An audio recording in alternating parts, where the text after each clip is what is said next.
கலைஞரை மேடையில் வைத்துக் கொண்டே ஈழத்தமிழர் பிரச்சினையை தைரியமாக பேசியதாக மது ஒழிப்பு மாநாட்டில் திமுக பங்கேற்பது குறித்த பாஜகவின் விமர்சனத்திற்கு திருமாவளவன் பதிலடி கொடுத்துள்ளார்.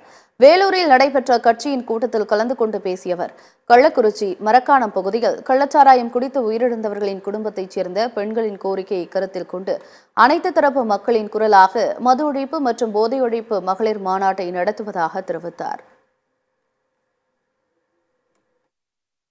நாங்க கலைஞரை வச்சுக்கிட்டு அன்னைக்கு அவங்க முத்தமிழறிஞர் கலைஞர் இருக்கிற மேடையிலே ஈழத்தமிழர்கள் பிரச்சனைகளை அன்னைக்கு பேசணும். அன்னைக்கு அவங்க பேசாத காலத்தை கூட நாங்க பேசியிருக்கிறோம்.